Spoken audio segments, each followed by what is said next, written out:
Hello there. This is the show where I spotlight creations from across the Bionicle community, and I do so to inspire you.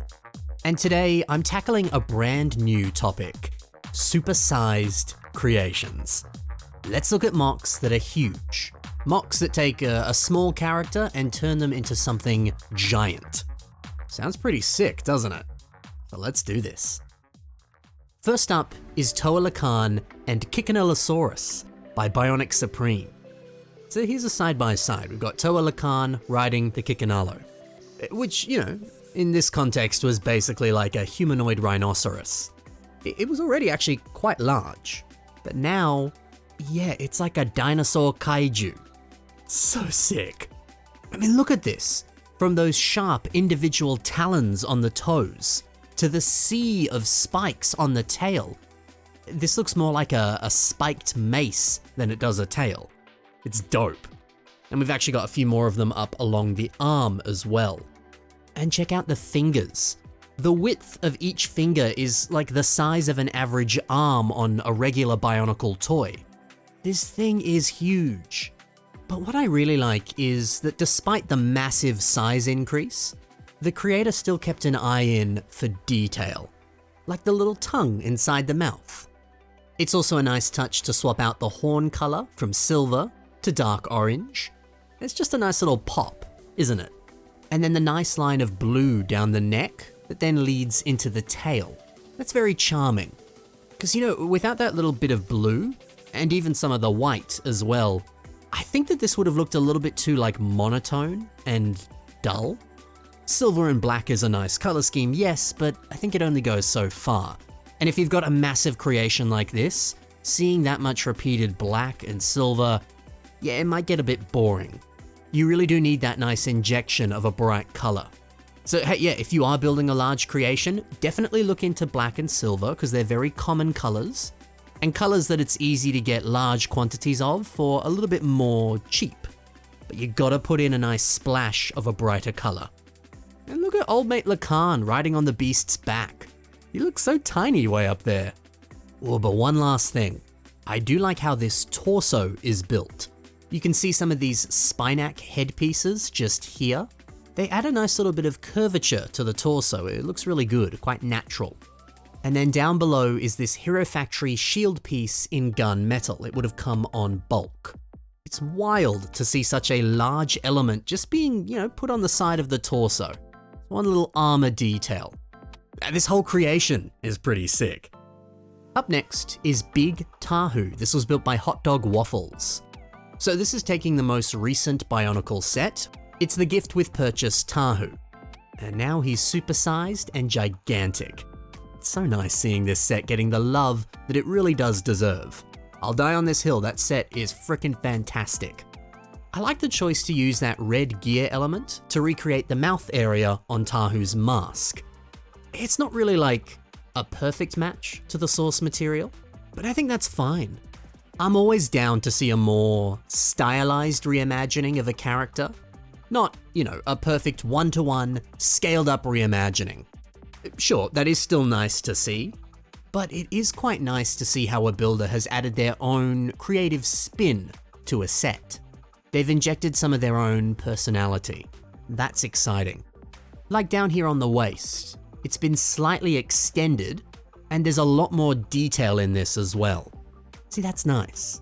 It looks a little bit like he's wearing some sort of ceremonial robes. I dig it. I also appreciate the nice range of movement and posability that this seems to have.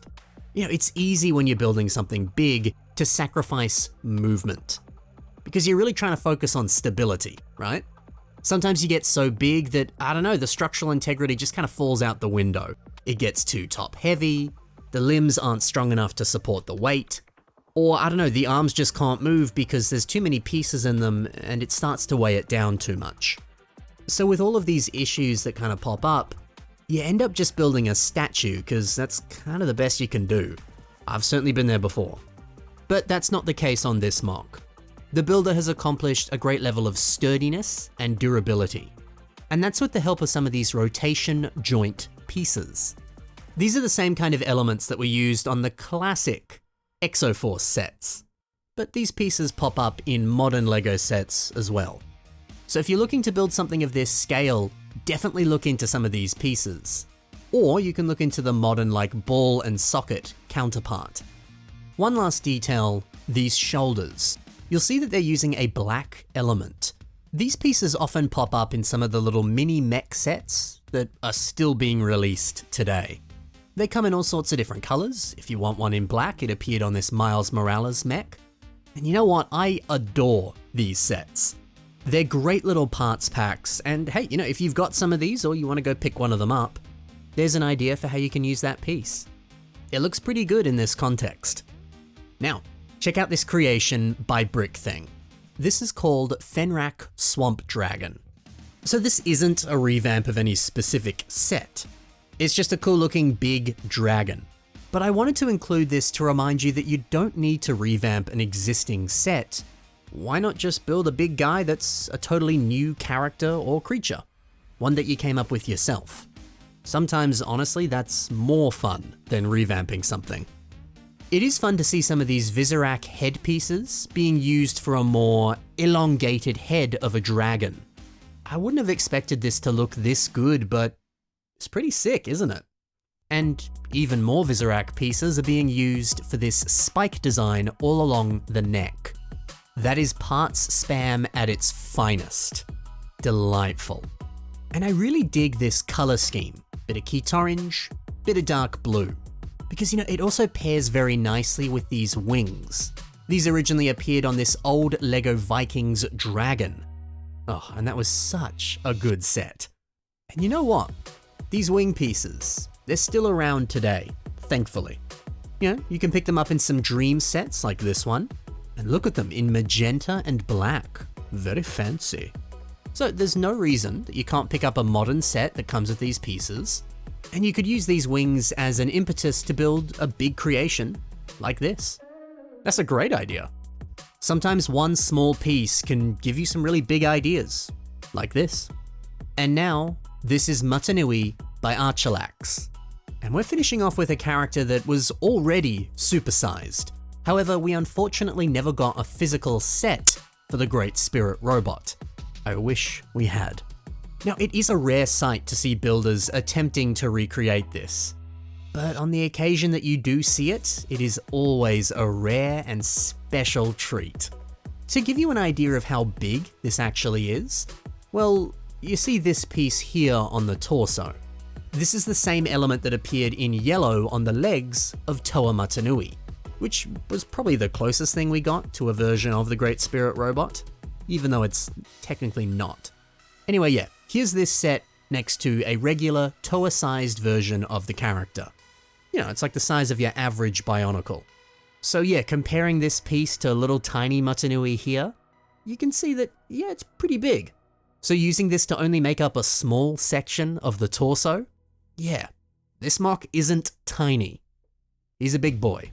So this behemoth of a MOC was built all the way back in 2010. And see, it's fun. This is using pieces that existed back then. Stuff like different shades of grey or more classic silver Bionicle pieces. A lot of pieces that appeared around the kind of mid-2000s. Older gears, all sorts of stuff.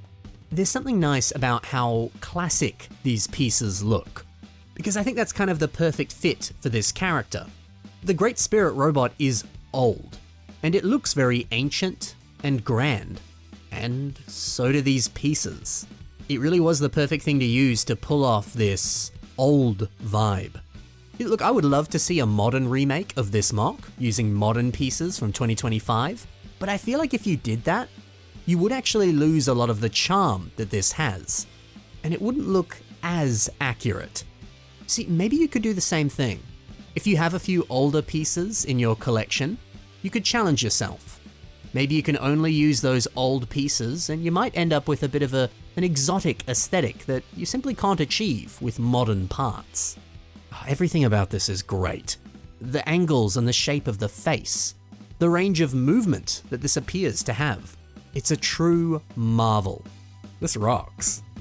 And that is 4 supersized Bionicle creations. I hope you enjoyed. And if you want to see your own MOCs on the show, remember you can submit them to the submission email that's on your screen right now. Be sure to take a look in the description below where you can find that email address, and you can find the social media of the builders that I featured today. Thanks for watching, guys. Happy building, and bye for now.